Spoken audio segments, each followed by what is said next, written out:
All right, so this past week I was able to pick up something pretty special, something I've wanted for a long time, a Marlin Model 39. I was hoping to actually find one at the Baltimore Antique Arms Show. They had a few last year while I was kind of casually looking, but lo and behold, one walked into my local gun store and the price was right, so I decided to take it home. Unfortunately, it is the one with the crossbolt safety, so it's a newer one. But that's okay because the newer ones have these really nice machine checkered stocks that some of the old ones don't have. So it's a trade-off I was willing to make. It's my first time out with it, so I wanted to just share my first impressions with it as we get to use it for the first time. So we've got a couple different types of ammo. We'll test through it here. We got some 40 grain Aguila Super Extra, which is probably going to be the better of the two, and then a bulk pack of Remington Golden Bullets, which, you know, most people are not real big fans of that. So we're just going to throw a few in here, just at the informal plinking range at my club. So nothing too fancy here, just some steel targets at 25 yards. Do some plinking with it and just see how it feels. So one of the things about 22s is most of the ones that they make today, and it doesn't matter if it's a semi-auto or a lever gun or what kind, they feel like toys, and they're very small. The materials are cheap. They just don't feel like real guns, and so that's why guns like this Marlin are special, right? I mean, it feels like it's still a real rifle. They're built with adult dimensions in mind.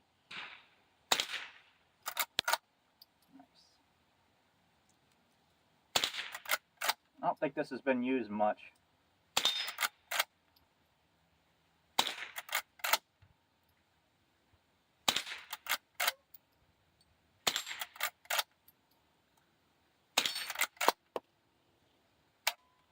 That's just fun. So yeah, unfortunately, like I said, it's the crossbolt safety model, which we can deal with. I'd prefer the traditional full cock and half cock safety, but it is what it is. There's some trade-offs to it. It's in really nice shape, so that's fine.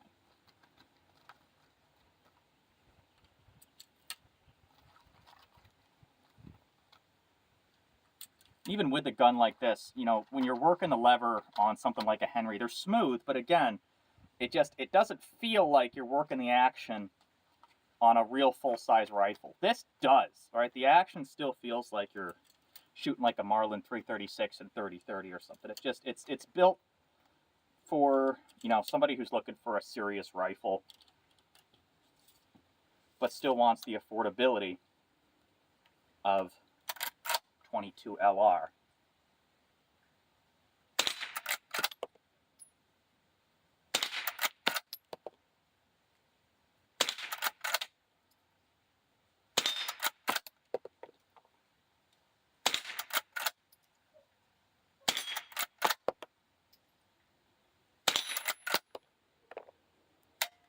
Yeah, your hand will get tired working that. I mean, that's not the smoothest action in the world, but it's extremely robust.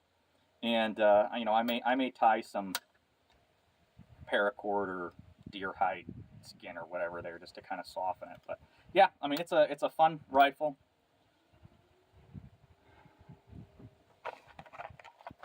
We're averaging about 940 using those Aguilas here. So I'm just going to change my chronograph here.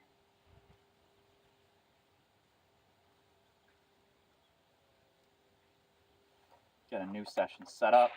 We'll see how different these Remingtons are.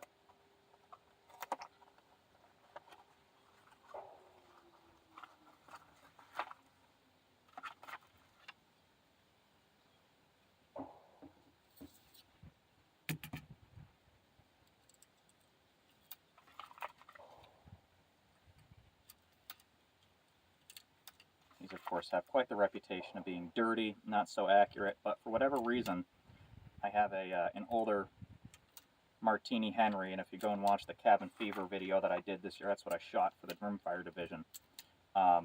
You can go ahead and see that this is unfortunately the only ammo that reliably extracts and ejects with that particular rifle, because of its just very old, worn chamber. So I don't know what it is about the dimensions of the Remington, but that gun seems to like it. It's not the most accurate in the world, but unfortunately when you need it to actually work, it's kind of what you're limited to.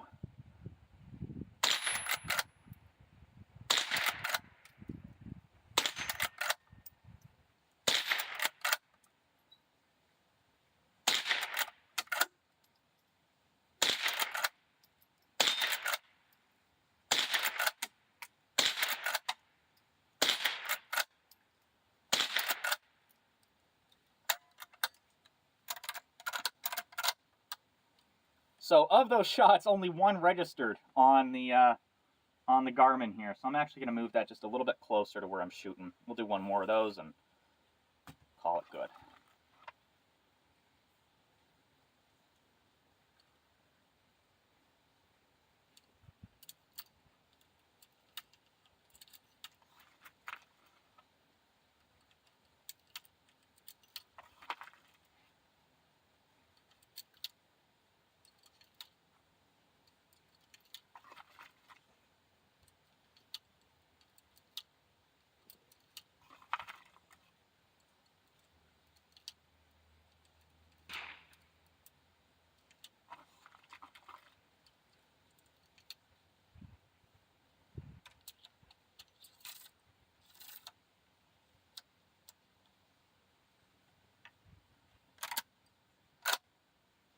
All right.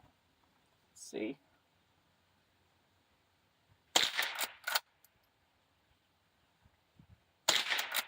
There we go. All right, now we're actually picking up the shots.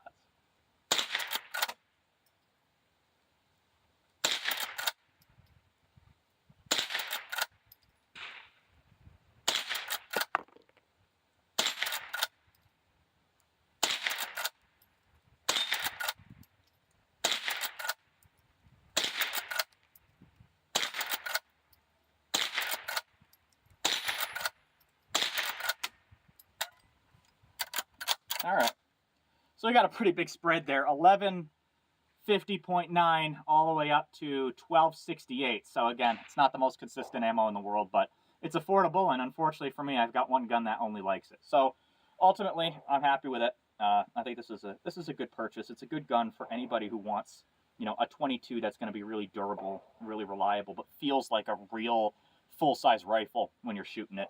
This certainly fits the bill. I mean, it's going to be more expensive than, you know, a Henry of modern production, but again, you're getting a real steel receiver. It's built like it's built like a Marlin. So they've been discontinued since I think 2020. Ruger has not brought them back yet. Maybe they will. You know, I think this is something that the market would support if they did, because we've had, you know, a good amount of time now where there simply hasn't been a quality, you know, wood and steel lever 22 like this on the market. And these are just getting more and more expensive used. I mean, you're going to spend, if you're lucky, $700 to get something like this, and people are paying all the way up to $1,200, you know, depending on the configuration that it's in. So, you know, ultimately it's a buy once, cry once kind of 22 for me. I like it, happy with it. So we'll probably be doing more in-depth shooting with this in the future, but happy that it works. So thank you, and stay tuned for more.